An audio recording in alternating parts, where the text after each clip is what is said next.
Hello student, ज्ञान दृष्टि की ऑनलाइन क्लास में आपका स्वागत है। आज का जो ये सेशन है ये 12th क्लास के लिए ही है और 12th क्लास में हम लोग इलेक्ट्रोस्टैटिक यूनिट पढ़ रहे थे। और इलेक्ट्रोस्टैटिक यूनिट का जो फर्स्ट चैप्टर है आपका कौन सा था? Electric charge and field. उसमें हम लोग कूलॉम्स लॉ तक पहुंच चुके थे। कूलॉम्स लॉ के बाद हम लोगों ने एक सुपरपोजिशन थ्योरम भी देख ली थी। लास्ट के लेक्चर में हमने देखा था कॉन्टिन्यूअस चार्ज बॉडी, यानी कि distribution of the charge. Three type से वो डिस्ट्रीब्यूशन देखे थे: लीनियर, सरफेस एंड वॉल्यूम। आज का टॉपिक होगा जो ये कॉन्टिन्यूअस चार्ज बॉडी होती हैं, ये किसी पॉइंट चार्ज पर कैसे फोर्स दिखाती हैं। ठीक है ना? यानी कि अगर आपके सामने कोई क्वेश्चन आता है, एक कॉन्टिन्यूअस चार्ज बॉडी है और एक पॉइंट चार्ज है, तब उसके बीच में आप कूलोम्स लॉ को कैसे अप्लाई करेंगे। ठीक है ना? तो हेडिंग डाल दीजिएगा यहाँ पर।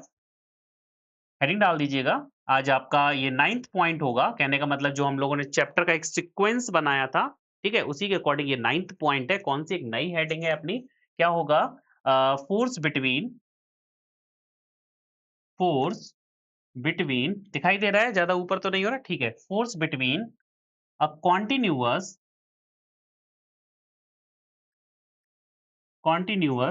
चार्ज बॉडी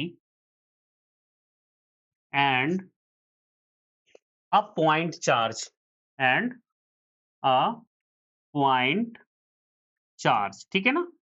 तो पॉइंट चार्ज हम लोग ना क्यू नॉट ही लेंगे। कौन सा लेंगे? Q not. तो अब देखिएगा, डिस्ट्रीब्यूशन आपका थ्री टाइप से था: लीनियर, सरफेस एंड वॉल्यूम। ठीक है ना? और उसी के अकॉर्डिंग आपकी तीन टाइप से डेंसिटी थी। कौन सी? Linear charge density lambda, surface charge density आपकी sigma, volumetric charge density rho. ठीक है? तो इन्हीं के अकॉर्डिंग तीन टाइप से आपको कूलोम्स लॉ लगाने को मिलेगा। लीनियर के लिए क्या होगा, सरफेस के लिए क्या होगा और वॉल्यूम के लिए क्या होगा। ठीक है?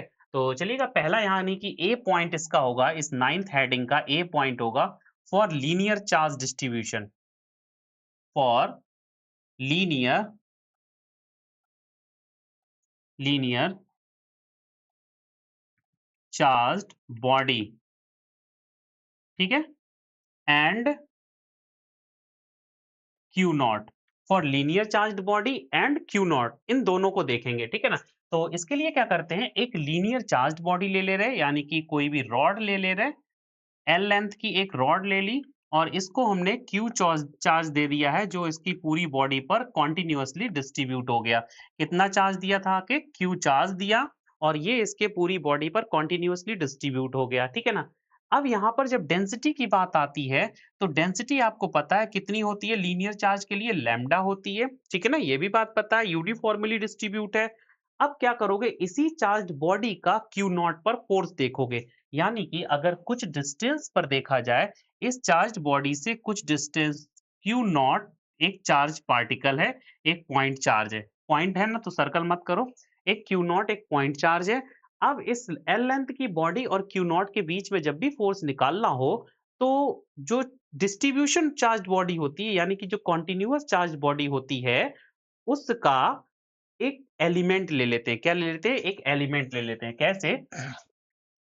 यहाँ पर एक छोटा-सा एलिमेंट कट कर दीजिएगा और एलिमेंट उसी फिगर में होना चाहिए जिस फिगर में आपकी बॉडी है। कहने का मतलब लेंथ के टाइप का। और लेंथ इसकी हो जाएगी एलिमेंट की कितनी? डीएल। ठीक है ना? और इस पर चार्ज कितना मान ले रहे हैं हम लोग? डी क्यू, क्योंकि स्मॉल बॉडी है, ये छोटी सी बॉडी कट कर ली यहाँ पर। और इस पर चार्ज कितना हो गया? D Q. लेंथ कितनी है? डीएल। अब इस डीक्यू चार्ज्ड बॉडी, यानी कि डीएल लेंथ की जो चार्ज्ड बॉडी है, इसका और क्यू नॉट के बीच में फोर्स आप इजीली से कंसीडर कर सकते हो। कितनी डिस्टेंस पर मान लो इसको? आर। ठीक है ना? अब यहाँ पर क्या होगा, फ्रॉम कूलॉम्स लॉ डायरेक्ट लिख दे रहे हैं। From Coulomb's law. ठीक है? कूलॉम्स लॉ के अकॉर्डिंग क्या होगा? डीएफ बहुत ही स्मॉल फोर्स लेके आएंगे। किसके लिए? क्योंकि डीएल जो बॉडी है आपने कंसीडर किया है एक छोटा सा एलिमेंट, उसका और क्यू नॉट के बीच में जो भी फोर्स होगा वो बहुत ही स्मॉल होगा। तो कितना होगा? डीएफ इक्वल्स टू द के, यानी कि 1/4 pi epsilon naught D Q into Q naught upon distance square. ठीक है ना? इतना हो जाएगा। बहुत आसान है इसको निकालना, उसके बाद आप इंटीग्रल कर दीजिएगा। अब dq की वैल्यू कैसे लिखोगे? आपको पता है ना, अगर लैम्डा चार्ज डेंसिटी दी जाती है तो स्मॉल एलिमेंट में आप चार्ज निकाल सकते हो। कैसे? बट यहीं से निकाल सकते हो, but D Q is equal to the lambda into DL. Last lecture अगर आपको याद है तो डिस्ट्रीब्यूशन में हमने आपको बताया था D Q is equal to the lambda into DL. तो चलिएगा इसको पुट कर दीजिएगा, कितना होगा यहाँ पर डीएफ आ जाएगा, इसको इंटीग्रेट कर दो, is equal to the 1/4 pi epsilon naught. ये कांस्टेंट है, इंटीग्रल से बाहर आ जाएगा, क्योंकि अब डी क्यू की वैल्यू रखेंगे या डी क्यू है तब भी आप इंटीग्रल का साइन यूज कर सकते हो। क्यू नॉट भी आपका बाहर आ जाएगा, ठीक है ना, क्यू नॉट आप बाहर ले लीजिएगा, ठीक है। आर स्क्वायर भी कांस्टेंट है, इसको भी बाहर ले लीजिएगा। सिर्फ अंदर क्या बचेगा, डी क्यू। डी क्यू की वैल्यू कितनी है, लैम्डा डीएल। आपका लैम्डा के ऊपर अगर लैम्डा वेरिएबल है तो अंदर रखिएगा, लैम्डा कांस्टेंट है तो बाहर कर लीजिएगा। तो लीनियर चार्ज डेंसिटी के अकॉर्डिंग हम लोगों ने एक लीनियर चार्ज्ड बॉडी और एक पॉइंट चार्ज के बीच में फोर्स देख लिया था कूलॉम्स लॉ के अकॉर्डिंग, ठीक है ना।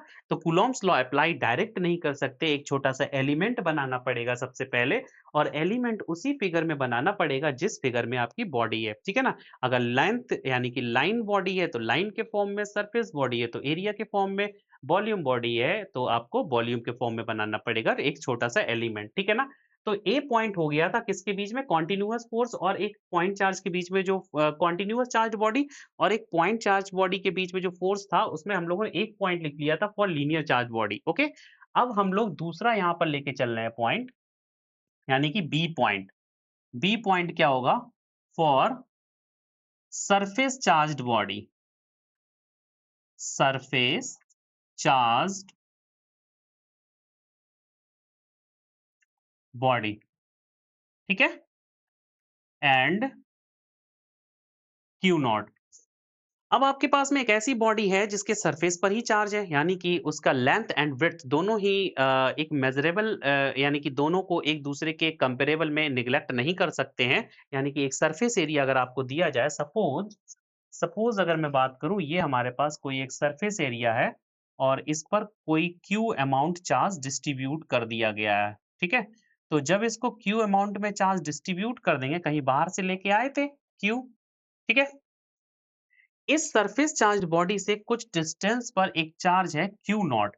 अब इसके और इसके बीच में फोर्स निकालना होगा, तो कैसे निकालोगे, सबसे पहले हमने आपसे क्या कहा था, आपको क्या बनाना पड़ेगा, एक एलिमेंट बनाना पड़ेगा डिस्ट्रीब्यूटेड बॉडी में, ठीक है ना, जो बॉडी में चार्ज डिस्ट्रीब्यूशन है उसमें। तो यहाँ पर हम एक छोटा सा सरफेस एरिया ले रहे, जिसकी वैल्यू कितनी दे दे रहे, डी ए, और इस पर चार्ज दे दे रहे डी क्यू, ठीक है ना।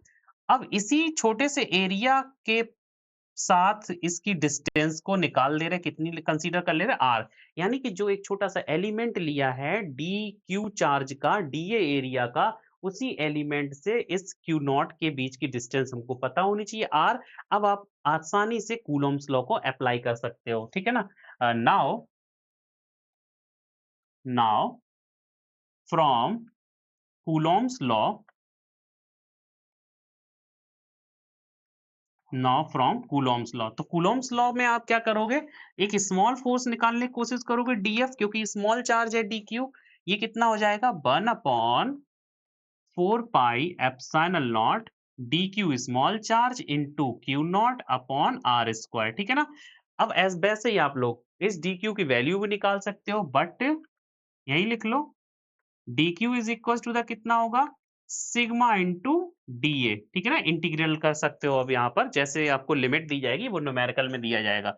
तो डी एफ कितना हो जाएगा, आप इंटीग्रल लगा सकते हो, ये बाहर ले लो, 1/4 pi epsilon not, Q not constant है, डिस्टेंस कांस्टेंट कर दीजिएगा, कोई दिक्कत नहीं है। अगर कांस्टेंट ना हो उसके अकॉर्डिंग चलिएगा, अगर कांस्टेंट है तो ठीक है, वैसी बात तो कांस्टेंट होगी नहीं, और अगर होगी तो भी ठीक है, ठीक है। वैसे आप इसको पूरे का पूरा इंटीग्रल रखो तो ज्यादा सही है, जो कांस्टेंट है उसको बाहर कर लेना, जो ना कांस्टेंट है उसको अंदर रखना, ठीक है ना। अब यहाँ पर डी क्यू की वैल्यू कितनी होगी, सिग्मा इंटू डी ए, ऐसे ज्यादा आसान रहता है, ठीक है ना। क्योंकि अभी पता है नहीं कि कौन सा डायग्राम में क्या चीज कैसे कांस्टेंट दे रखी है नहीं दे रखी है, तो हम लोग सारे के सारे वेरिएबल के ये 1/4 पाई एप्सिलॉन नॉट तो कांस्टेंट ही होगा, बाद बाकी पता नहीं कौन क्या दे दे, ठीक है। तो आप सबको इंटीग्रल के अंदर ही रखो, ठीक है। तो ये हो गया आपका किसके बीच में, एक सरफेस चार्ज बॉडी और क्यू नॉट के बीच में फोर्स, ठीक है। कूलॉम्स लॉ को अप्लाई करना यहाँ भी सीख लिया। अब हम लोग इसका सी पार्ट देखते हैं, ठीक है, क्या हो जाएगा, for volume charged body, volume charged body and Q not. अगर कोई वॉल्यूम चार्ज्ड बॉडी की बात करें तो सबसे पहले हम लोग क्या बनाते हैं, यहाँ पर एक क्यूब या क्यूबॉइड बना लेते हैं, या आप चाहो तो एक स्फीयर भी बना सकते हो, लेकिन अगर फिगर को दिखाना सही हो तो हम लोग क्या करेंगे, एक क्यूबॉइड बना लेते हैं या क्यूब बना लेते हैं यहाँ पर। ठीक है, एक छोटा सा क्यूब या क्यूबॉइड बना लिया जो 3 डायमेंशन स्पेस में होगा। ठीक है, और इसको हम लोगों ने कितना चार्ज दे दिया, कहीं से Q आके चार्ज दे दिया, इसका वॉल्यूम कितना है V। तो जैसे ही हमने इसको चार्ज दिया तो ये इसके पूरी बॉडी में डिस्ट्रीब्यूट हो गया, कॉन्टिन्यूअसली डिस्ट्रीब्यूट हो गया। अब क्या करेंगे, इस बॉडी से कुछ डिस्टेंस पर एक चार्ज है Q नॉट। अब इस बॉडी और इसके बीच में फोर्स निकालना होगा।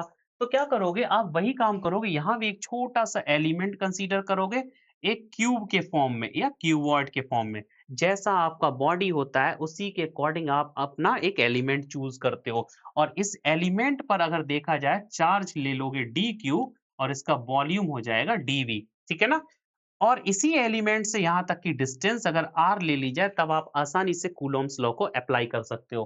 कैसे, यहाँ पर स्मॉल फोर्स आएगा DF equals to the integral, अभी से लगा के चलो कोई दिक्कत नहीं होती है, 1/4 pi epsilon naught D Q into Q naught upon R square. ठीक है ना, अब डी क्यू को यहां भी एक्सप्लेन कर सकते हो, कैसे, volume charge density D Q is equal to the rho into DV, ऐसे एक्सप्लेन कर सकते हो ना।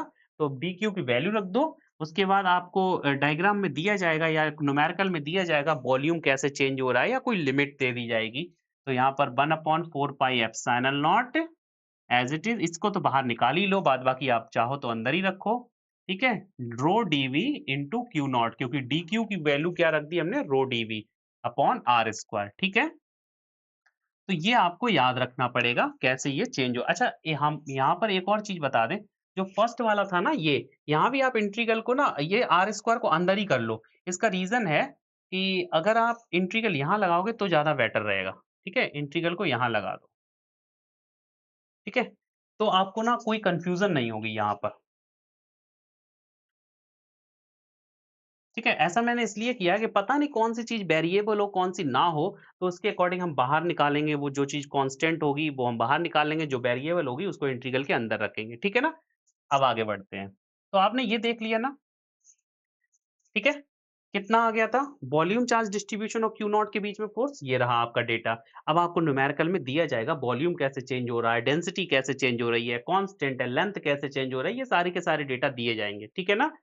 अब उसके बाद हम लोग एक नया टॉपिक लेके आते हैं, इतना तो आपको कंप्लीट हो गया। अब यहाँ से हम लोग कूलॉम्स लॉ को लगभग-लगभग समझ चुके हैं, क्योंकि आपने 2 पॉइंट चार्जेस के बीच में फ़ोर्स देख लिए थे कूलॉम्स लॉ से। अब उसके बाद आपने सुपरपोज़िशन थ्योरम देखी थी, एक N number of point charges का सिस्टम था और एक पॉइंट चार्ज था। उसके बाद आपने डिस्ट्रीब्यूशन ऑफ द चार्ज के अकॉर्डिंग फ़ोर्स देखा, है ना? तो ये पूरा का पूरा आपका फ़ोर्स कॉन्सेप्ट पूरा हो गया क्लियर। अब यहाँ पर हम लोग एक नई बात करने वाले हैं, क्या? कि देखिएगा, फ़ोर्स वाले फ़ॉर्मूले में ये 1/4 पाई एप्सिलॉन नॉट आता है।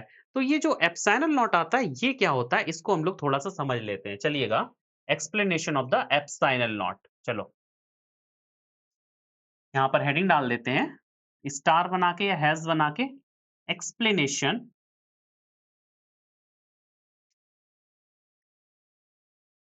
Explanation of epsilon not. ठीक है? Explanation of epsilon not. Epsilon not को कैसे एक्सप्लेन करेंगे? यहाँ तक आज इतना ही रखते हैं, उसके बाद नेक्स्ट क्लास में देखेंगे।